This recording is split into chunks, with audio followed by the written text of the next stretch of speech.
The Crissu was released in September 2025 in an incredibly overpowered state, rolling every solo queue team she came across. After she was nerfed, her pick rate dropped to practically nothing.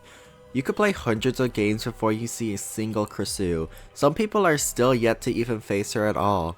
So I thought I'd make a Krasue guide to hopefully show people that this killer is still really powerful and super fun to play as, and to teach survivors to counterplays against her for the one singular Krasue game you'll have this year. Krasue has two forms, body and head form, each playing differently from each other with different abilities and uses. You can switch between these forms using corporal weave. You are locked into body form for the first 5 seconds of the game before being able to switch forms. There's a cooldown of 3.5 seconds for switching forms, and you are slowed by an animation while switching, so you don't want to spam this ability. From body to head form is 1.2 seconds, and head to body form is slightly longer at 2.2 seconds. Now let's talk about each form, starting with body form. You will always start the trial in this form. In body form, you play like any other basic M1 killer. You have a 32 meter terror radius and move at 4.6 meters per second. In body form, you have access to your power Regurgitate, which we will talk about in a minute. In head form, Crissu has a larger terror radius of 40 meters and a slightly faster move speed of 4.8 meters per second, and you play in a third-person perspective. You also have access to your power Headlong Flight and special attack Intestinal Whip. You are not able to basic attack in this form. In head form, you have the ability to vault pallets, which takes 1.9 seconds. However, you cannot break pallets in this form. You must switch back to body form first. Getting stunned in this form also lasts 25% longer, and you cannot gain Bloodlust in this form. In head form, you have access to the ability Headlong Flight. You have up to 12 charges of Headlong Flight. As long as you have at least 25% of your charges, you can begin speeding at 7 meters per second and consume 1 charge per second. You recharge your power at 0.4 charges a second while not using flight. You can cancel this movement at any point and start again after a 2-second cooldown, assuming you have enough charges. Headlong Flight is great for map mobility, catching up to survivors mid-chase, and cutting off resources. Now that we know about each form, we can start to talk about her power. Krasue can use her abilities to apply an infection to survivors called Leeched. There is 2 tiers to this infection, similar to Wesker's Ouroboros. In body form, you have a projectile ability called Regurgitate. With your power charged, press the attack button to spit out a leeching gland. Hitting a survivor directly with a leeching gland applies 100 charges to their leech meter, immediately putting them into leech level 1. Leeching glands can bounce off the environment, and when it does, spawns 4 smaller glands that home in on nearby survivors, but it does not bounce off the floor. Hitting a generator a survivor is working on will immediately infect them.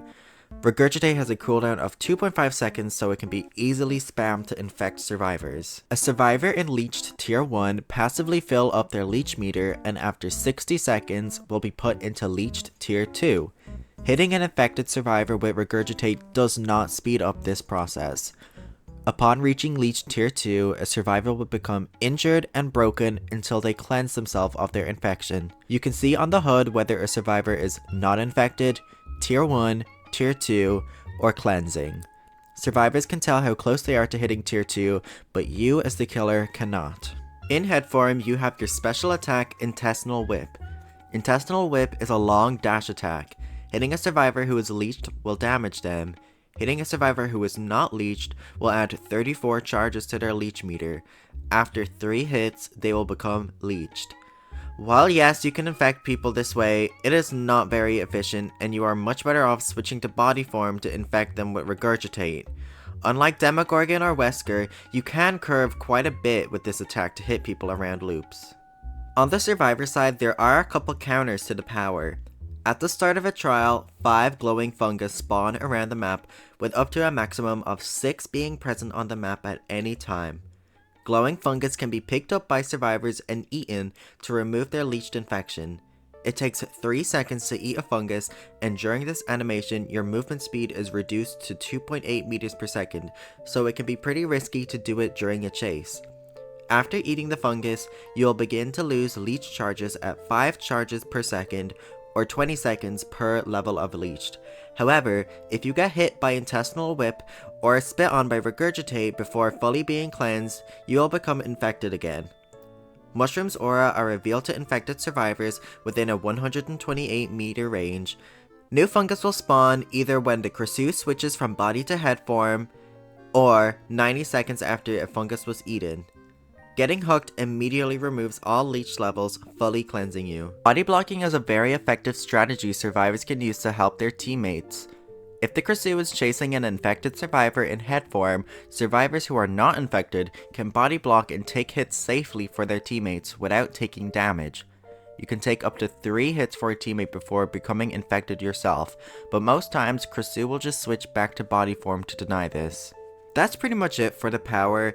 It sounds complicated, but it all actually flows pretty nicely when you know what you're doing. The best way to play Krasue is to find a survivor and infect them with regurgitate, maybe get an M1 in there if you can, then switch to head form and catch up to the infected survivor with headlong flight before hitting them with intestinal whip. Hook them while still in head form and use your headlong flight again to find your next target.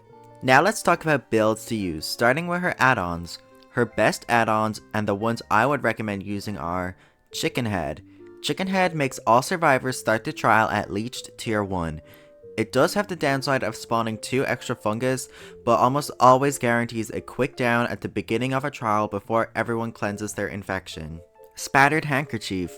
After all generators are completed, all survivors become infected with leeched tier 1. All glowing fungus on the map start to decay, and using Corporal Weave does not spawn new fungus. This add-on is great for some pretty nasty endgame builds. I would stay away from Sticky Lozenge, which shows a preview of where your regurgitate will go when you charge it, and Theater Binoculars, which reveals the aura of nearby survivors when using Intestinal Whip on non-infected survivors, which is something you pretty much never want to do. All her other add-ons are pretty okay.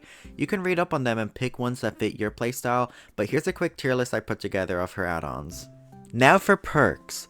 Most of the time you'll be injuring survivors with Intestinal Whip, which is a special attack, so any M1 perks or exposed perks won't work very well on her, so avoid perks like Surge or Hubris. Pallets can be a big time waster on Krasue, especially strong ones like Shack, since she cannot break them in head form, so Dissolution is an amazing perk to help deal with them. Bamboozle works great on Krasue too, making loops like Shack really difficult to outplay on Survivor, even when the pallet is still up. I also love aura perks like Lethal and Barbecue to help find your next target as quickly as possible, and using Headlong Flight to get to them quickly after a hook. And of course, you can never go wrong with some slowdown perks. My current Krasue build is Barbecue, Turn Back the Clock, Dissolution, and Bamboozle. Krasue does have some nice techs that she can use to outplay survivors. For example, you can use your Headlong Flight to block pallets and windows from survivors, similar to how Wraith can. By flying around a survivor to block the drop or vault interaction, hitting the lights of a generator with Regurgitate will infect anyone working on it. This can allow you to infect survivors without having a line of sight on the full generator. If the lights of a gen are peeking out over a wall, you can spit on them and it will infect anyone working on the generator. When switching to head form, your body continues to move forward for a short while when swapping. You can use this to your advantage to mind game survivors, making them think you're still moving forward but actually double back to get a hit. I'm not sure if this one's intentional or a bug, but I'll include it here anyways. Intestinal Whip seems to be able to hit over small objects like here in the game. Well, that's pretty much it for the Krasue. I hope you start to realize how fun she actually is, and maybe I'll see you out in the fog. If you enjoyed this guide, I'd really appreciate if you left a like and comment who I should make a guide for next. I also stream over on Twitch a couple times a week, so you should go follow me over there. Anyways, thanks for watching and I'll see you next time. So she's probably just gonna have to leave.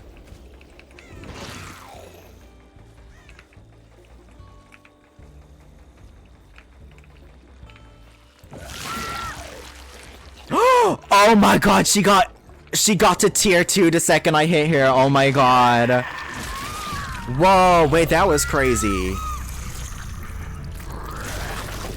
Oh, I ate that. Okay, yes, work.